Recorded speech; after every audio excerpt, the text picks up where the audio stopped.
Бүгін кәде мечитти жабам деп эмес. Бәлким мына ошол эжелер, ошол агалар парламентте башкада отургандар мечитти жабуунун жолун эмес, бәлким алкымыңарды, мына ошол арам нафсиңарды жапканды үйрөнгүлөчү. Мечитти жабам деп эмес, жабылып калган, заң басып калган жүрөгүңөрдү, көкүрөгүңөрдү ачкылачы. Бул пайгамбардын трибунасын жабам, башка кылам, садик кылам деп. Дагы айтам, биз садикке каршы эмеспиз. Бирок садик мына ошол өз учурунда башкасында болуш керек. Эгер мына бүгүн биздин элден дамыла кандай сооп иштей турган болсо, Кудайыма шүгүр мечитибиз заңгырап атат. Эми садик сал, мектеп сал деп айтабыз. Мына көпчүлүгүңөр мени тааныйсыңар, дайым эле айтып келем, садаканын эң жакшысы бейбечарага, күйөөсү өлүп калган кошунаңа унун алып бер, көмүрүн алып бер деп атабыз. Мечит менен медресеге эле таткан жерибиз жок. Бүгүн Кудайыма шүгүр мечит менен медресе ачкан эмес. Бүгүн биз мечиттерди жылытканга эмес, мына ошол сынган көңүлдөрдү, жүрөктөрдү жылытканга милдеттүүбүз деп, мына ошол бейбечарага жардам бер деп багыт берип атабыз. Бирок тилекке каршы ушуну көрө албаган, ушуну түшүнбөгөн бирөөлөр бүгүн мечитти жабыш керек башка деп. Жабыш керек болсо, мен дагы бир айтам, нафсиңерди, мына ошол алкымыңарды жапкыла. Жаба турган нерсе толтура. Эгер ачыш керек боло турган болсо, анда мына ошол заң баскан, дак баскан, көрбөй калган, көзүңөр көрүп, көөдөнүңөр сокур болгон, сокур көкүрөгүңөрдү ачкыла. Урматтуу жамаат, жараткан Аллах Таала эсеп кысапты акыретке калтыргандыгы үчүн бүгүн акырет темасында ар ким каалагандай сүйлөйт. Бүгүн мына ошол Алланын үйүн жабам деген бирөө, мамлекет башчысы бир ишкана ачса, башка ачса, жап деп ошол парламенттен айта албайт. Не үчүн? Мандатын алып коет, башка кылып коет, суракка чакырып коет. Аллах Таала эртең кыяматта сураймын дегендиги үчүн кыяматка чейин эмне болсо ошо болсун деп бүгүн Алланын үйүнө асылгандар көбөйдү. Эгер сурак бул дүйнөдө болгондо бүгүн мына ошол кээ бирөөлөрдүн атын айта албайт ошолор. Кээ бир коррупционерлерди, кээ бир жегиштерди кылган былык иштерине, башкасына. Мечит бир сертификат, диплом бере албаганыбыз менен адамдарды арамдан тособуз.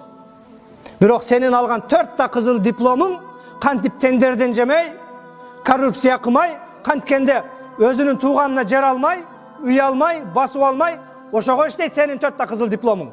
Биз сертификат, диплом бербегенибиз менен бирөөдүн акысынан тиябыз, зулумдук кылба дейбиз. Я айюхаллазина аману инна касиран минал ахбари вар рухбан. Иман келтиргендер, иудейлердин илимдүүлөрү, keçil христиандардын илимдүүлөрү, ла якулуна амвалан наси бил батил. Адамдардын акысын зулумдук менен жейт. Христиандардын илимдүүлөрү, капырлардын илимдүүлөрү, якулуна амвалан наси бил батил. Адамдардын малын зулумдук менен алдап жейт. Ва ясуддуна ан сабилилла. Аллахнын жолунан тосушаталар. Валлазина якнузуна захаба вал фидда. Алтыны бар, күмүшү барлар. La yunfiqunaha fi sabilillah. Allah жолунда сарптабайт, иштетпейт. Фабашширхум би'азабин алим. Мына ошол алтыны болуп, акчасы болуп туруп, Алла жолунда сарптабагандарга эртең кыямат азап бар экенин эскерткин дейт. Бүгүн акчасы бар болгондугу үчүн министр болуп, акчасы бар болгондугу үчүн депутат болуп отурат. Бизде эч нерсе жашыруун болбой калды. Бардыгы прозрачный. Bir депутаттын мандаты канча сом, канча миллион, канча доллар турарын биз билебиз. Акчаң бар үчүн ошол жерде депутат болуп отурасың. Ошол акчаңа элге күйсөң садик сал. Бүгүн биз кыргыз эли бир эмес 4-5 жолу президент кудук. Акыркы президент алмаштырганда элдин талабы жаштары келсин деп чыктык.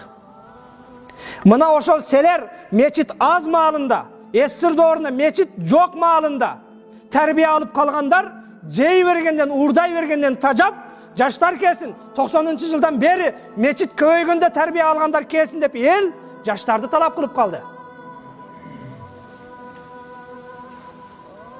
Мына ошол парламентте отурган кээ бир жаш депутаттар 1 сомсуз барды. 1 сом акчасын сарптабастан 2-3 бала депутат болду, жаш балдар.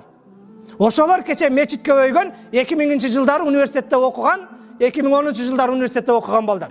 30-га чыгып чыгалык. Бизде Кыргызстанда мечит салууга уруксат 90-жылдан кийин берилди. 90-жылдан кийин таалим тарбия алгандар Кудайым буйрса